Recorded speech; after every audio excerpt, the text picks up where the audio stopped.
और फिर मेरे साथ भी वही हुआ जो हर इंडियन फैमिली में होता है। मेरे सामने भी दो ऑप्शन आए, इंजीनियरिंग करने के और डॉक्टर बनने के। जब आप इंजीनियरिंग करने की सोच रहे होते हैं तो आपके सामने ऑप्शन आता है कोटा जाने का। और कोटा में ये होता है जो लोग आईआईटी नहीं कर पाते हैं वो आपको समझाते हैं कि आईआईटी कैसे निकालनी है। और एक ऑप्शन और था मेरे पास जो बहुत ही फेमस ऑप्शन है, जो कि गवर्नमेंट जॉब की तैयारी का, जो कि दिल्ली में मुखर्जी नगर में होती है। कई सारे सपने आप मार के उस इंजीनियरिंग को पूरा करते हैं और फिर लास्ट में जब आपको पता चलता है कि आप अपने सपने मार के किसी और के सपने पूरे करने निकलते हैं। मैंने हर तख्ते पे काम किया है, मैंने डूअर लेवल पे भी काम किया है, मैनेजर लेवल पे भी किया है, एज अ वीपी भी काम किया है और इतनी चीज मैंने सीखी है। आप सबको मेरा नमस्ते। और इससे पहले कि मैं अपने बारे में कुछ बताऊं, दुष्यंत कुमार जी की कुछ लाइनें हैं जो मैं आपके साथ शेयर करना चाहूंगा, क्योंकि इन लाइनों का मेरी लाइफ में बहुत ज्यादा इंपैक्ट पड़ा है। हंगामा खड़ा करना मकसद नहीं मेरा, सारी कोशिश है ये तस्वीर बदलनी चाहिए। मेरे सीने में ना सही तेरे सीने में सही, आग कहीं भी हो ये आग जलनी चाहिए। मेरा नाम नितिश राजपूत है और पिछले कुछ महीनों से मैं अपनी वीडियोस के थ्रू इसी आग को जलाने की कोशिश कर रहा हूं और जिसमें मैं काफी हद तक कामयाब भी रहा हूं। लेकिन जब भी आप अपनी वीडियोस के थ्रू अपनी बात रखने की कोशिश करते हैं तो सबसे पहले आपका कॉन्फिडेंस उस बात में बहुत ज्यादा होना चाहिए, तब जाके लोग आपकी बात को मानते हैं। लेकिन हमेशा से मैं ऐसा नहीं था। जब मैं स्टेज पे जाता था तो वहां पे ऐसा लगता था जैसे किसी ने कैमरे का फ्लैश ऑन कर दिया और मेरे सामने सब काला पड़ जाता था और मुझ में कॉन्फिडेंस की बहुत ज्यादा कमी थी। धीरे धीरे मुझे ये चीज रियलाइज हो गई थी कि मेरे में ही शायद कोई कमी है। जो लोग डिबेट में अच्छा कर रहे हैं या जो लोग बहुत अच्छे से ग्रुप डिस्कशन कर रहे हैं उनमें कोई बात अलग है। लेकिन मेरे मदर और फादर को इस चीज से बहुत ज्यादा प्रॉब्लम थी।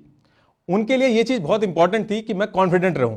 मेरे फादर का यह मानना है कि जो इंसान अपनी बात नहीं रख सकता उसकी लाइफ में कोई ज्यादा वैल्यू नहीं होती और यह बात कहीं ना कहीं तक सच भी है। और आप अपने आसपास भी देखेंगे तो जो सक्सेसफुल लोग हैं वो अपनी बात रखने में पीछे नहीं हटते। और फिर मेरे माँ बाप मुझसे कई बार बातें करने की कोशिश करते थे क्योंकि उनके लिए यह चीज बहुत इंपॉर्टेंट थी और मैंने उनको यही समझाया कि मुझसे ये चीज हो नहीं पाएगी। और मेरे फादर ने मुझे समझाया कि जब आप कल डिबेट में जाना तो आई डिसएग्री विद यू बोलना। और मैंने ऐसा ही किया। जब मैं डिबेट में गया मैंने बोला आई डिसएग्री विद यू। और डिबेट में जितने भी लोग थे उन सब लोगों ने डिबेट रोक के कहा कि आप इतना डिसएग्री कर रहे हैं तो आप ही बताइए कि क्या है। क्योंकि मेरे पास टाइम बहुत ज्यादा था तो उस चीज का मुझे एडवांटेज हुआ और वो डिबेट में जीता। और उस दिन मुझे एक चीज समझ में आ गई कि कम टैलेंटेड और ज्यादा टैलेंटेड नाम की कोई चीज नहीं होती। अगर आप किसी चीज में मेहनत करेंगे तो आपको सक्सेस मिलेगी। और फिर मेरे साथ भी वही हुआ जो हर इंडियन फैमिली में होता है। मेरे सामने भी दो ऑप्शन आए, इंजीनियरिंग करने के और डॉक्टर बनने के। और मेरे रिलेटिव और आसपास के लोगों ने ये चीज मुझे समझा दी थी कि तुम लकी हो जो तुम्हारे सामने ये दो ऑप्शन आए हैं और बाकी लोगों को ये ऑप्शन भी नहीं मिलते हैं। और फिर जैसे तैसे करके मैंने इंजीनियरिंग का रास्ता चुना। जब आप इंजीनियरिंग करने की सोच रहे होते हैं तो आपके सामने ऑप्शन आता है कोटा जाने का। और कोटा में ये होता है जो लोग आईआईटी नहीं कर पाते हैं वो आपको समझाते हैं कि आईआईटी कैसे निकालनी है, जैसे कि दिल्ली के मुखर्जी नगर में होता है। और वो लोग हमेशा 1 या 2 नंबर से पीछे रह गए होते हैं। लेकिन मैंने घर वालों को समझा लिया था कि कोटा नहीं जाना है, लेकिन इंजीनियरिंग से मैं नहीं बच पाया था। जब मेरा इंजीनियरिंग में एडमिशन हुआ तो वहां भी रटने का कंपटीशन हुआ और कुछ ही टाइम में मैं ये चीज समझ गया था और मैंने रट्टा मार के वहां भी डिस्टिंक्शन से पास हो गया। और एट दी एंड जब मैं कॉर्पोरेट कल्चर देखा तो बहुत ही चीटेड फील हुआ मुझे, क्योंकि कितना सारा टाइम लगता है, कितनी इन्वेस्टमेंट लगती है, कई सारे सपने आप मार के उस इंजीनियरिंग को पूरा करते हैं और फिर लास्ट में जब आपको पता चलता है कि आप अपने सपने मार के किसी और के सपने पूरे करने निकल रहे हैं। और इस चीज के लिए घर में मिठाइयां भी बंटती हैं। लेकिन मेरे पास ऑप्शन बहुत कम थे।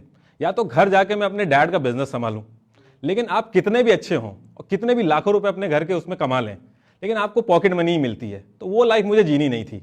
तो मेरे सामने यही ऑप्शन बचा था। और एक ऑप्शन और था मेरे पास जो बहुत ही फेमस ऑप्शन है, जो कि गवर्नमेंट जॉब की तैयारी का, जो कि दिल्ली में मुखर्जी नगर में होती है। मैंने काफ़ी रिसर्च करी, लोगों से बात करी, लोगों से पूछा कि इसके फायदे और नुकसान बताइए। और लोगों ने बताया कि अगर इसमें आप काम करेंगे, अगर नौकरी लग गई आपकी गवर्नमेंट जॉब में तो आपको निकालेंगे नहीं। फिर मैंने सोचा अगर यही चीज़ है तो इससे बढ़िया तो जो जॉब लगी है वही सही है, क्योंकि उसमें पैसा ज़्यादा था।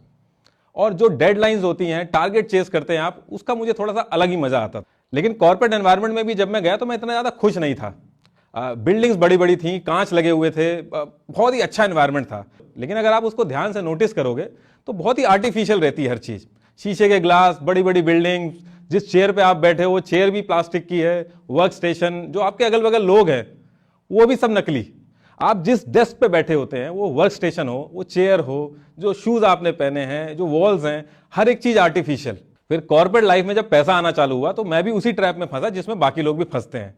वो नए नए आईफोन, कार, घर, ये सारा लेना, तो मैं भी उस सब ट्रैप में फंसा।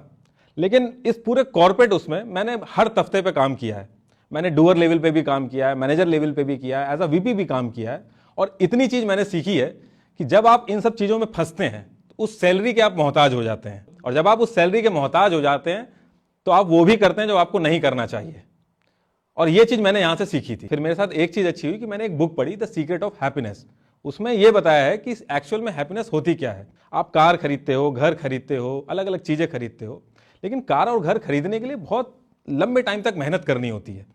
और मेरे साथ भी ऐसा ही हुआ, मैंने काफ़ी टाइम तक मेहनत करी और इन सब चीज़ों को खरीदा, लेकिन उनकी जो खुशी होती है वो 1-2 हफ्ते तक टिकती है। और ये नेवर एंडिंग प्रोसेस है। जब आपको कार मिल गई तो आपको कुछ और चाहिए, जब आपको घर मिल गया तो आपको कुछ और चाहिए, फिर उसके लिए आप मेहनत करेंगे। लोग कार खरीदते हैं एक्स्ट्रा टाइम करके ताकि उसी कार से ऑफिस जा सके। तो ये चीज़ मुझे बहुत जल्दी इस बुक को पढ़ने के बाद समझ में आ गई थी। फिर धीरे धीरे मैंने अपने आसपास चीज़ें शुरू करी।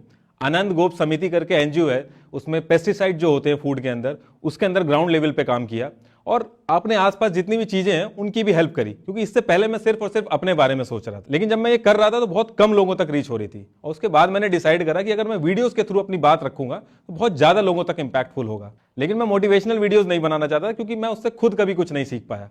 5-6 मिनट तक बड़ा एनर्जेटिक फील होता है, उसके बाद फिर चीज़ें नॉर्मल होने लगती हैं जब आप एक कॉमेडी वीडियोस देखते हैं। और यही मेरे साथ भी हुआ। तो मैं वो नहीं करना चाहता था, मैं अपना लाइफ एक्सपीरियंस शेयर करना चाहता था, क्योंकि जो इंसान अपनी लाइफ से सीखता है वो कहीं और से नहीं सीख पाता है। और जब मैंने सोशल इश्यूज पे वीडियोस बनाने का सोचा था तो मेरा मोटिव यही था कि मैं लोगों को सिर्फ अवेयर करूं, मैंने सोल्यूशन देने की नहीं सोची। जब मैंने सोशल इश्यूज पे वीडियोस बनाने का सोचा था तो मुझे ये पता था कि इन सारी प्रॉब्लम का सोल्यूशन एक ही है, लोगों में अवेयरनेस।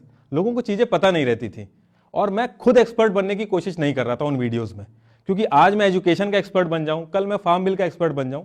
मैंने सिर्फ वीडियोस में लोगों को डिटेल्स दी और लोग उसके बाद खुद सोचे और खुद समझे। जब मैंने सोशल इश्यूज पे वीडियोस बनाने का सोचा था तो मुझे बस इतना ही पता था कि मुझे सिर्फ अवेयरनेस फैलानी है, क्योंकि एक्सपर्ट हमारे पास ऑलरेडी हैं।